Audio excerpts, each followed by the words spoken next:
Hello, dear friends. Today we are here with the concluding session of this topic, that is biotechnology. And here we are going to study about biotechnology in industry, food technology, DNA fingerprinting, and also environment, how it is useful for maintenance of the environment. And lastly, the agricultural development, we are going to study it in this session. आणि एक लक्षात घेऊयात आपण की इथून पुढचा हा जो चॅप्टरचा पार्ट आहे biotechnology, it's applications and use of biotechnology in agriculture. तर हा जो पार्ट आहे तो खूप इन्फॉर्मेटिव्ह असणारा असा पार्ट आहे. आणि यामध्ये जे ट्रान्सजेनिक ईस्ट इथे जे दिलेलं आहे व्हाईट बायोटेक्नॉलॉजीमध्ये, म्हणजे अल्कोहोल प्रोडक्शनमध्ये. So we are well familiar with the word transgenic, that is in which the genetic changes they are made. अशा प्रकारच्या ईस्टला किंवा अशा प्रकारच्या मायक्रोब्सला आपण ट्रान्सजेनिक हा वर्ड यूज करतो, हे आपण या ठिकाणी लक्षात घेऊयात. आणि नंतर मग एन्व्हायरमेंट अँड बायोटेक्नॉलॉजी हा पार्ट आपण आता स्टडी करूयात. तर इथे एन्व्हायरमेंट अँड बायोटेक्नॉलॉजी मध्ये आपण जो स्टडी करत आहोत तो आपण या आधी पण केलेला आहे की ज्या मायक्रोबियल टेक्निक्स आहेत, म्हणजे use of microbial degradation for treatment of sewage and solid waste. आणि तशा पद्धतीने मग इथे सिवेज जे आहे त्यामध्ये ऑर्गॅनिक मॅटर म्हणजे कार्बन कंटेनिंग कंपाऊंड्स आहेत. आणि मग अशा प्रकारचे जे सिवेज आहे ते जर without treatment if it is released into rivers organic matter, it gets oxidized with the help of dissolved oxygen. आणि मग ह्यामुळे जे काही ऑक्सिजन यूज होतो याच्या ऑक्सिडेशनसाठी, त्यामुळे जी ऑक्सिजन लेवल आहे त्या पाण्यामधली it decreases. And if the oxygen level in water decreases, it will affect the living organisms, it will affect the aquatic animals in this water bodies, and therefore here the microbial techniques they are used for treatment of sewage and the solid waste. म्हणजे अशा पद्धतीने हे जे sewage water आहे, जे आपण जे natural water बॉडीजमध्ये आपण जे रिलीज करणार आहोत त्याच्यावरती काहीतरी व्यवस्थितपणे ट्रीट करून हे जर रिलीज केलं तर जे होणारं वॉटर पोल्युशन आहे ते आपल्याला टाळता येऊ शकतं. आणि त्याच्यामुळे जे ॲक्वेटिक ॲनिमल्स आहेत, we can save those aquatic animals from such a type of pollution. So here the microbes, they are useful on large scale while production of compost by treatment on solid organic wastes. म्हणजे जे solid organic wastes आहेत त्यांच्यावरती आपण microbial degradation हे घडवून आणून त्या पद्धतीने आपण त्यांचं कंपोस्टिंग करू शकतो. आणि मग बायोरेमेडिएशन आहे, बायोपेस्टिसाइड्स आहेत, biofertilizers, biosensors, these are the new concepts in biotechnological methods. आणि हे मग bioremediation, what is bioremediation? So here bioremediation means it is absorption or destruction of toxic chemicals or harmful pollutants with the help of plants and microorganisms. आणि या ठिकाणी आपल्याला ही जी list दिलेली आहे, वेगवेगळ्या प्रकारचे प्लांट्स आहेत, ग्रासेस आहेत, अल्फाल्फा आहे, clover, Rai. It is used in फायटोरेमिडिएशन and the different types of microbes. You may make a list of these and the uses or for the purpose for which they are used in the pollution control. आणि नंतर हे जे food technology आहे त्या food टेक्नॉलॉजीचा use करून आपण जे bread, cheese, wine, beer, yogurt, vinegar, all these are the different items which are produced by the fermentation. And here different types of microbes, the bacteria or yeast, they are used for microbial fermentation process. And next is the DNA fingerprinting. And as we already know that the DNA of a particular person, it is unique. The identification of DNA by the means of fingerprints, it is possible, and this is known as DNA fingerprinting. And this DNA fingerprinting, it is useful in forensic sciences, and it is used to identify a person as a criminal. And such a center for DNA fingerprinting and diagnostics is in Hyderabad, that is in Andhra Pradesh. And here again there is a cleaning of oil spillage in oceans. म्हणजे ज्यावेळी oil spillage होतं तेल जे आहे वाहतुकीच्या वेळेस जे ओशन्समध्ये किंवा जे महासागर आहेत त्यामध्ये ते काही लिकेजच्या माध्यमातून ते तेल जे आहे ते महासागरामध्ये पसरतं. त्यावेळी आपल्याला या ठिकाणी मायक्रोबियल डिग्रेडेशन और microbial fermentation it may be used here for cleaning of oil spillage because oil spillage it affects the aquatic और द मरीन लाईफ. आणि हे जे ऑइल स्पिलेज आहे ज्याला आपण मराठीमध्ये तेल गळती असं म्हणतो, तर यामुळे marine life it is affected and it is very important to save this marine life because this marine life it is an important part of our ecosystem. Now important stages in agricultural development, this is a concluding topic in this chapter.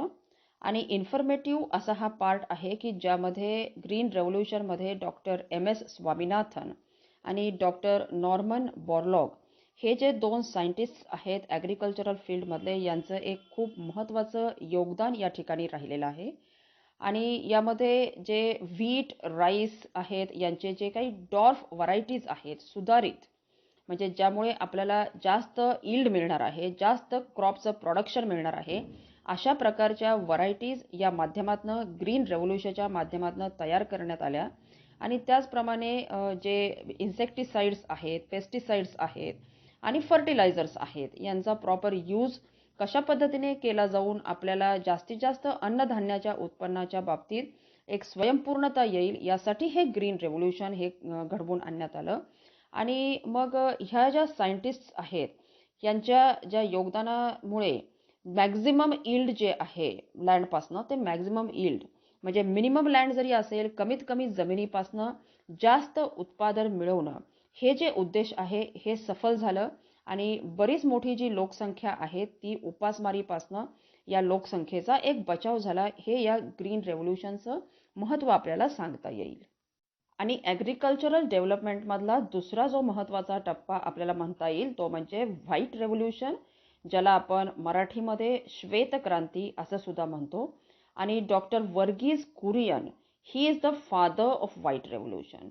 आणि मग आनंद हे जे गुजरातमध्ये असणारं आपल्याला माहीत आहे की त्या ठिकाणी कोऑपरेटिव्ह डेअरी मूव्हमेंट ही डॉक्टर वर्गीज कुरियन यांच्या नेतृत्वातनं ही सुरू झालेली आहे. आणि आजही अमूल डेअरी जे आहे त्याचे जे प्रॉडक्ट्स आहेत ते अगदी क्वालिटीचे प्रॉडक्ट्स आणि फेमस असणारे असे हे प्रॉडक्ट्स आहेत की जे भारतभर यांचा जो सप्लाय आहे तो केला जातो. म्हणजे अशा पद्धतीने हे जे डेअरी प्रॉडक्ट्स आहेत, डेअरी प्रॉडक्ट्सशी रिलेटेड जे ॲनिमल हजबंड्री आहे याच्यामध्ये एक विशिष्ट प्रकारचं संशोधन किंवा एक क्रांती या व्हाईट रेव्होल्यूशनच्या माध्यमातून झालेली आहे हे आपल्याला पाहायला मिळतं. आणि ॲग्रिकल्चरल डेव्हलपमेंटमधला तिसरा जो महत्त्वाचा टप्पा आहे तो म्हणजे ब्ल्यू रेव्होल्यूशन. आणि मग हे जे ब्ल्यू रेव्होल्यूशन आहे ते ब्ल्यू रेव्होल्यूशन जे आहे त्याला आपण नीलक्रांती मिशन असं सुद्धा म्हणतो. आणि मग या माध्यमातून जे मरीन किंवा फ्रेश वॉटर फिश आहे त्यांचं जे प्रोडक्शन आहे a large scale production of this marine and the fresh water fish it was made by this blue revolution. आणि मग या ठिकाणी रोहू आहे, कटला आहे, श्रीम्प, लॉबस्टर्स अशा वेगवेगळ्या प्रकारच्या मरीन ऑर्गॅनिझम्सचं किंवा या ठिकाणी जे ॲक्वेटिक ऑर्गॅनिझम्स आहे त्यांचं प्रोडक्शन जे आहे ते वाढवण्यात आलं. हे या ब्ल्यू रेव्होल्यूशनचं उद्दिष्ट किंवा हे याची सफलता आपल्याला म्हणता येईल. आता या 3 महत्त्वाच्या ज्या स्टेजेस आहेत ज्यामध्ये ग्रीन रेव्होल्यूशन, व्हाईट रेव्होल्यूशन आणि ब्ल्यू रेव्होल्यूशनचा आपण स्टडी केलेला आहे. यानंतर ॲग्रिकल्चरशी रिलेटेड काही महत्त्वाचे ॲडव्हान्समेंट्स किंवा त्यामध्ये झालेले काही महत्त्वाचे बदल जे आहेत, जे सुधारित शेती ज्याला आपण म्हणतो याविषयीची अभ्यास आपण करूयात. So the use of fertilizers in agriculture is very important for the proper growth of the crop or the proper growth of the plants. And the main nutrients which are required by the plants, they are nitrogen, phosphorus and potassium. And in short, they are also called as NPK fertilizers or NPK nutrients. So here these are the macronutrients or the large scale nutrients which are required by the plants. म्हणजे हे जे nutrients आहेत हे nutrients प्लांट्सला म्हणजे NPK nutrients ते प्लांट्सला जास्त प्रमाणामध्ये लागतात.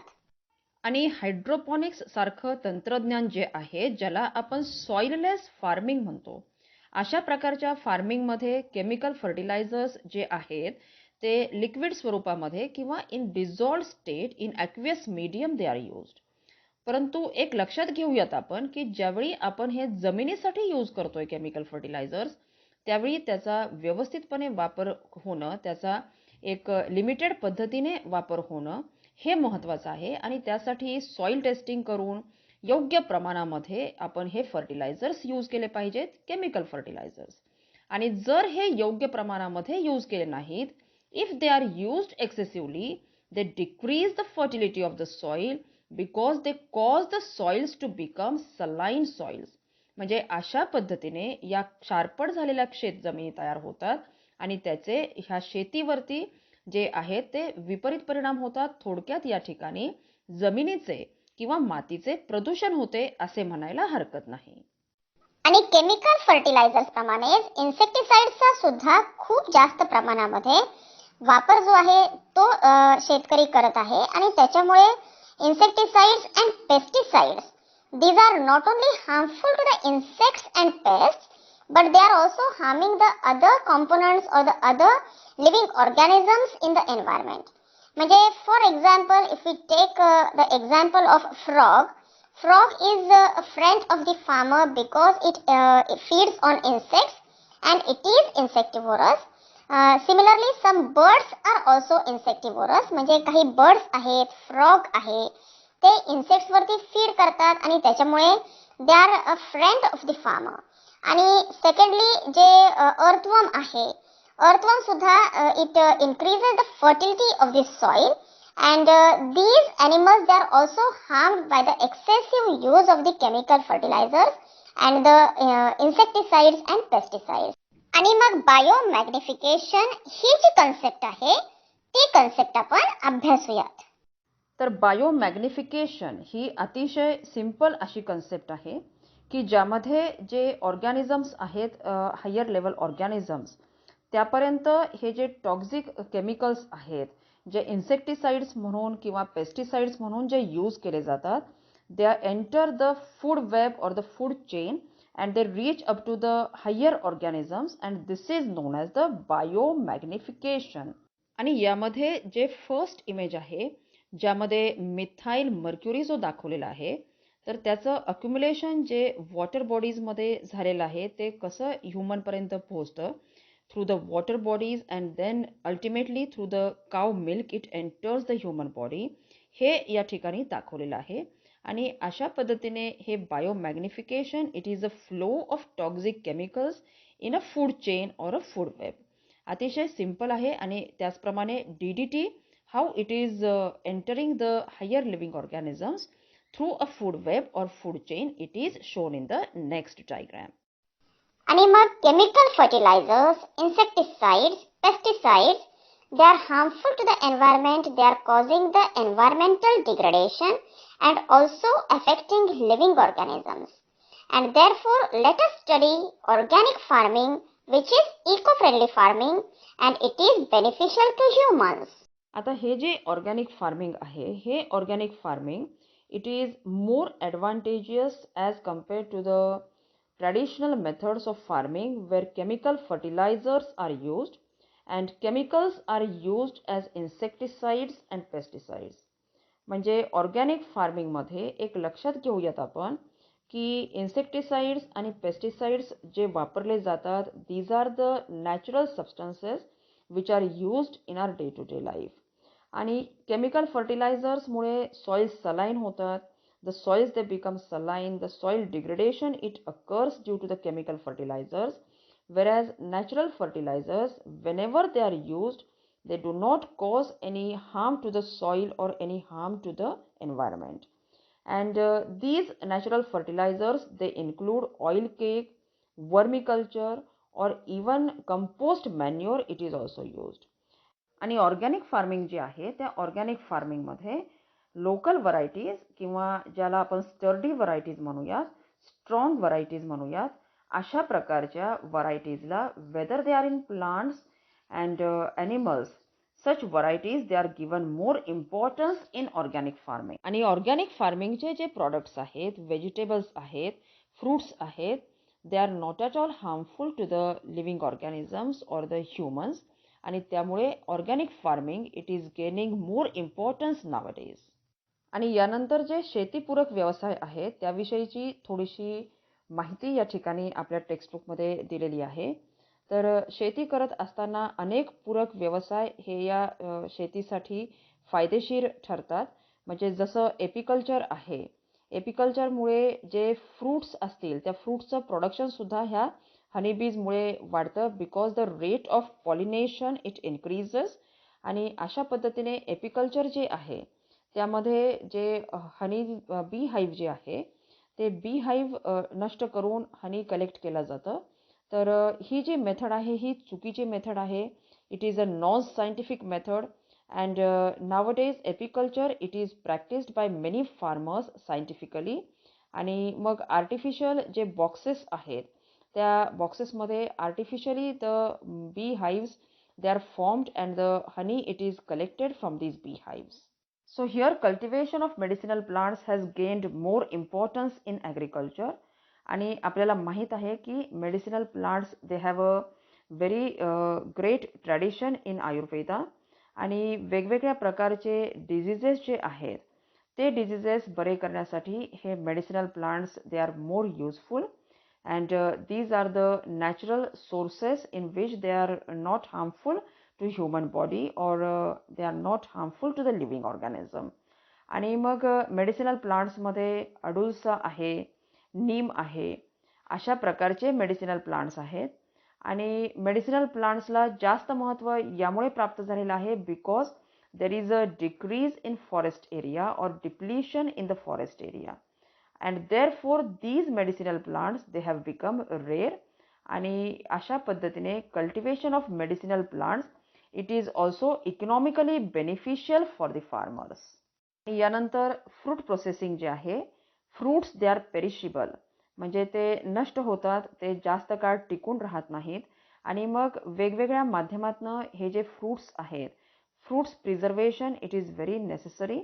आणि मग हे कोल्ड स्टोरेजमध्ये किंवा drawing of these fruits it is also done. यामध्ये आपल्याला अंजीरचं एक्झाम्पल घेता येईल की हे जे आहे हे ड्राय केलेले फ्रूट्स आहेत, अशा पद्धतीने त्याचं प्रिझर्वेशन हे केलं जातं. त्याचप्रमाणे सॉल्टिंग आहे, एअरटाईट पॅकिंग आहे, किंवा पिकल्स तयार करणं, जॅम्स, जेलीज, सॉस, चॉकलेट्स तयार करणं, अशा वेगवेगळ्या माध्यमातून फ्रूट प्रोसेसिंग हे केलं जातं. आणि अशा पद्धतीने शेती आणि शेतीशी रिलेटेड जे जोड व्यवसाय आहे याविषयीची माहिती आपण या प्रकरणामध्ये घेतलेली आहे. आणि मग लास्टली काही क्वेश्चन्स असतील, कुठल्याही प्रकारचे डाऊट्स असतील तर ते विचारायला हरकत नाही. ओके.